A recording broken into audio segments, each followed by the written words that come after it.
네, 앞서도 저희가 잠깐 말씀을 드렸습니다만 상법 개정 이슈부터 시작해서 대한민국 증시 활성화 정책 이런 것들과 관련돼서 재무제표를 좀 바라보면서 이른바 PBR이라든지 또는 자사주가 많은 기업들 찾는 분들이 꽤 계시죠. 오늘은 박동훈 회계사와 함께 그 이슈부터 IPO 시장도 저희가 조금 살펴보도록 하겠습니다. 어서 오십시오. 네, 안녕하세요. 먼저 IPO 시장부터 간단하게 보고 나서 네. 요즘 핫한 지주회사 얘기를 조금 하도록 하죠. 네. IPO 예정된 기업부터 조금 살펴볼까요? 네, 일정이 조금 아직은 좀 여유가 좀 있습니다. 네네. 6월 19일부터 20일까지 그 바이오 소재에 관련된 기업 하나 GFC 생명과학이라고 이제 하나 나올 예정이고, 근데 공모 규모가 좀 작아가지고 아마 좀 청약이 많이 몰리면은 이제 많이 배정받기 쉽지는 않을 걸로 이제 그렇게 보여지는데, 네네. 실적으로 상장을 하는 게 아니고 이제 기술성장기업 상장 특례로 상장을 진행하기 때문에 만약에 이제 상장하고 나서 주가가 뭐 하회하더라도 환매 청구를 할 수 없는 이제 그런 요인은 있기 때문에 이제 그 부분 좀 감안하셔가지고서 판단을 해야 되는 부분이고요. 네. 그 다음에 또 요즘 한참 핫한 AI 관련해가지고 그 UNAI라는 회사가 또 이제 상장을 앞두고 있는데, 이 회사 같은 경우에도 좀 아직 일정이 좀 여유가 충분히 좀 있습니다. 근데 네. 그 공모 규모 자체가 역시 좀 많이 큰 회사는 아니어가지고 여기도 역시 마찬가지로 좀 많이 몰릴 걸로 예상돼가지고 좀 경쟁이 좀 치열할 걸로 보여지는데, 실적은 영업이익은 조금씩 내고는 있는데 아직은 이제 규모 자체가 작다 보니까 네네. 역시 실적보다는 기술성장기업 상장 특례로 상장을 진행을 할 예정이라서 역시 상장 후에 주가가 공모가를 하회해도 환매 청구는 불가능하다. 요거는 참고하셔야 되겠습니다. IPO 시장에 관심 있는 분들은 이제 잘 고르면 어느 정도의 안전 마진이 확보된다라는 생각으로 이제 여러 군데 넣으셔가지고 조금씩 이렇게 모아가는 전략들을 많이 사용하시죠. 두 종목 중에 우리 회계사님은 만약에 하나만 들어간다라고 하면 어디를 청약하시겠습니까?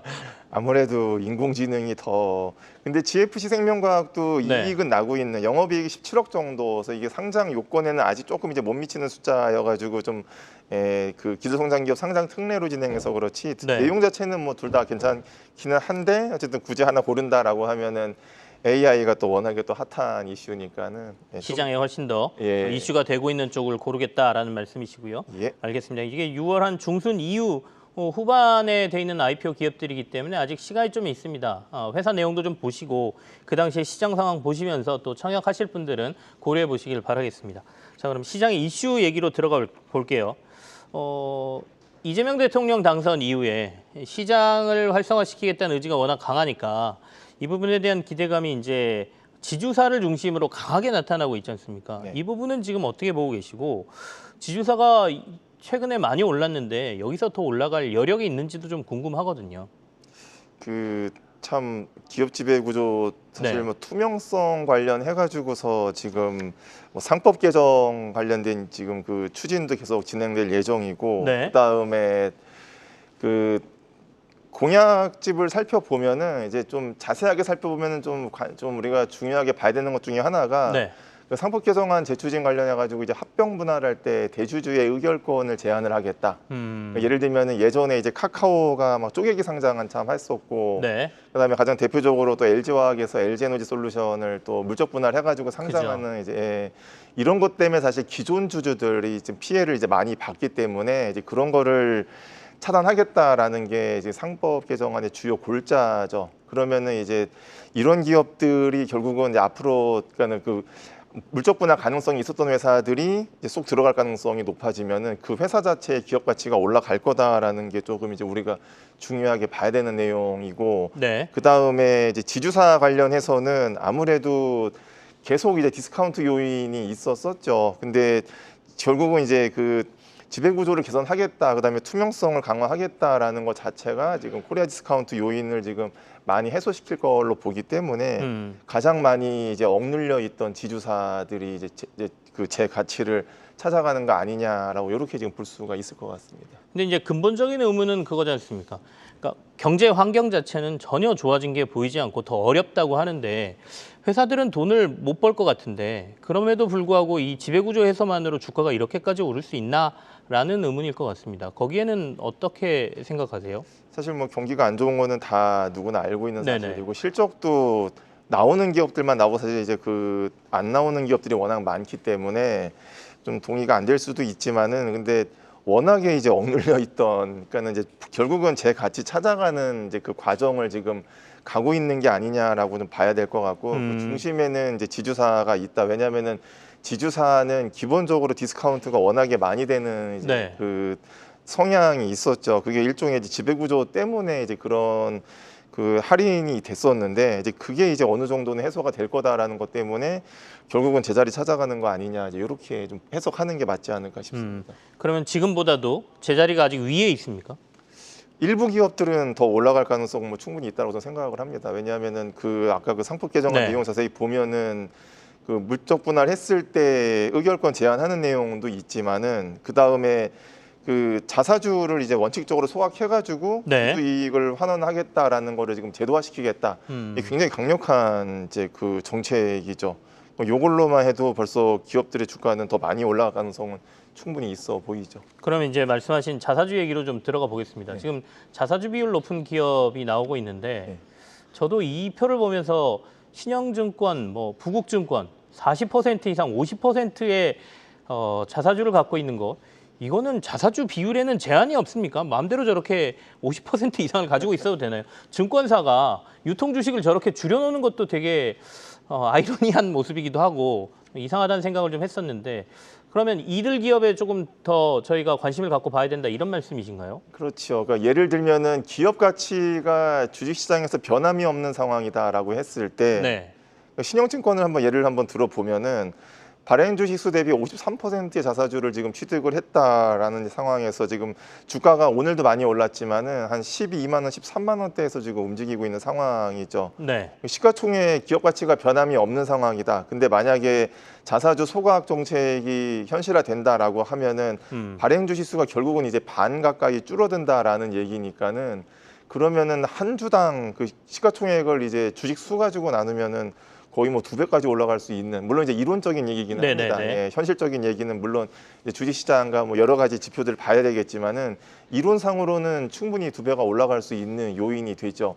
이게 지금 미국에 있는 수많은 기업들, 뭐 대표적으로 애플 같은 기업들이 이런 식으로 해가지고 주가를 지금 부양을 하는 이제 방식을 쓰고 있기 때문에 우리나라 기업들은 자사주 취득하고서 뭐 채권 발행, 교환사채 같은 거 네네. 발행한다던가 아니면은 자본 조달하기 위해서 그냥 주식시장 가서 다시 되판다던가 이런 식으로 해서 주주가치 제고를 조금 소홀했었던 게 좀 많았었는데 미국 기업 같은 경우에는 사자마자 다 소각시켜 버려가지고 주식수를 줄여버려서 한 주당 주가를 올리겠다라는 게 네네. 미국 기업들 정책인데 그거 그대로 지금 우리나라의 뭐 그 대표적인 뭐 신용증권이나 SK 같이 자사주 많이 가지고 있는 기업들이 실현화한다라고 하면은 일단은 이론적으로는 주가가 올라가는 거는 뭐 당연한 얘기다라고 볼 수가 있겠습니다. 근데 방금 전에 저희가 이제 그 이슈를 다뤘는데 정부에서 이걸 추진하려고 한다니까 기업들이 그럼 빨리 이 자사주를 활용해야 되겠다 그러면서 교환사채 발행을 한다는 거잖아요. 이런 식으로 미리 빠져나가면서 정부가 하려는 이 정책의 효과가 좀 반감되지는 않을까라는 우려도 좀 있는데요. 그럴 가능성은 충분히 있죠. 회사들 입장에서 그동안 네. 교환사채 그 자사주 사용했었던 사례들을 보면은 가장 많이 한 게 교환사채 발행이었기 때문에 결국은 이제 자사주 담보로 해서 채권 발행해가지고 자본 조달하겠다라는 게 이제 기업들의 입장이었는데 그게 사실은 주주가치 제고에는 굉장히 이제 악영향을 미치는 부분이죠. 그래서 그거를 일단 이제 그 이번에 이제 그 새 정부 들어서면서 네. 정책으로 이제 막겠다라고 했는데 그 전에 어쨌든 채권 발행해가지고 먼저 자본 조달하겠다라고 하면은 다시 또 이제 주주가치 제고에 이제 악영향을 미칠 수 있는 이제 그런 부분이어서 그럴 가능성 있는 기업들은 좀 조심해야 되는 거는 맞는 얘기가 되겠습니다. 그럼 이제 시장에서 이미 반응이 좀 나오고 있기 때문에 그걸 생각하고 주가가 어느 정도 올라 있는 기업들도 있고 아직 시장에서 부각을 못 받은 기업들도 있고 그래서 옥석을 좀 가릴 필요가 있다라고 생각되는데 이거 이제 준비하시면서 쭉 이렇게 보셨을 거 아니에요?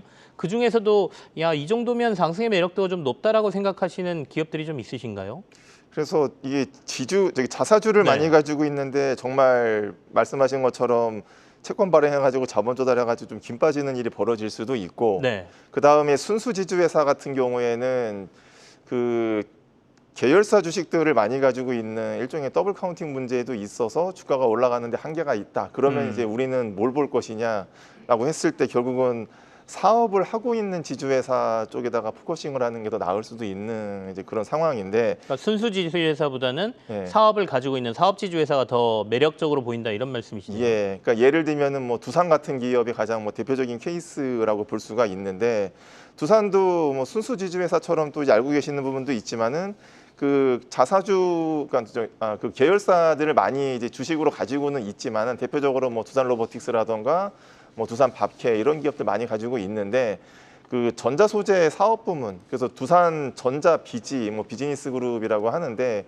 그 이제 사업 부문으로 가지고 있는 회사입니다. 그래서 이 회사가 실적이 굉장히 잘 나오는 상황인데, 근데 그동안 이제 주가가 많이 억눌려 있었던 게 뭐 자사주 특성도 있지만은 또 이제 그런 편견도 분명히 또 가지고 있을 거예요. 예전에 네. 카카오가 쪼개기 상장하듯이 두산도 결국에는 이제 뭐 회사를 쪼개가지고 상장하는 거 아니냐, 이제 이런 거에 대한 또 불안감으로 인해서 주가가 또 이제 억눌려 있을 가능성도 있는데, 근데 이제 결국은 정책적으로 물적 분할을 하면은 그 의결권을 제한을 시키겠다, 이제 이런 네네네. 식으로 이제 결국은 이제 개정이 된다라고 하면은 두산 입장에서는 이제 물적 분할할 가능성은 굉장히 좀 낮아지는 상황이다라고 이렇게 이제 좀 볼 수가 있죠. 그러면은 이 두산 같은 경우에는 전자 소재 사업 부문, 전자비지에 대한 기업 가치가 이제 두산의 주가에 반영이 되면은 그냥 또 주가는 더 힘을 받을 수도 있는, 이제 같은 논리로 해서 하나 같은 경우도 마찬가지인데, 네네. 뭐 하나에어로스페이스나 하나솔루션 뭐 이런 회사들 많이 이제 주식으로 가지고 있는 또